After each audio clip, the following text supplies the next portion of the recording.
I was at Agenda 2000, and one of the people who was there was Craig Mundy, who is some kind of high mucky-muck at Microsoft.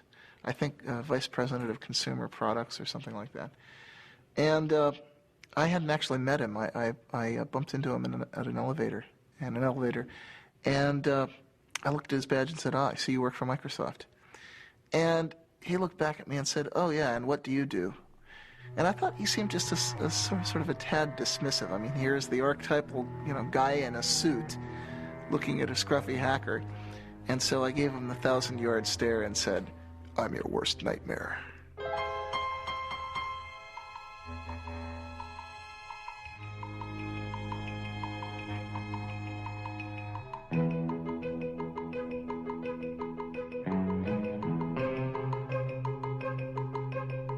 For most of its short but colorful history, the computer industry has been dominated by the Windows operating system. But that could soon change, as Windows faces a strong challenge from Linux.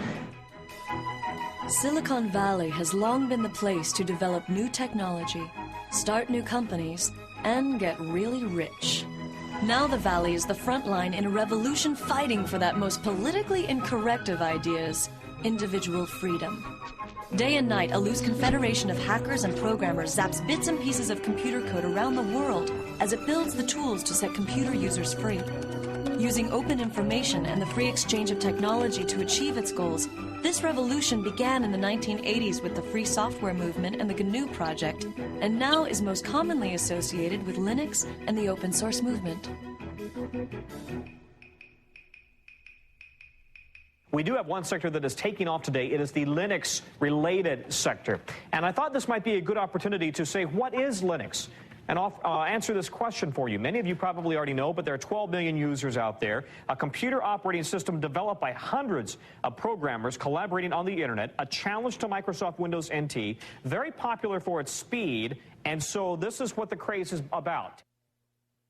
To kind of explain what Linux is, you have to explain what an operating system is. And the thing about an operating system is that you're never ever supposed to see it, because nobody really uses an operating system. People use programs on their computer, and the only mission in life of an operating system is to help those programs run. So an operating system never does anything on its own. It's only waiting for the programs to ask for certain resources, or ask for a certain file on the disk, or ask for the programs to connect them to the outside world. And then the operating system steps in and tries to make it easy for people to write programs.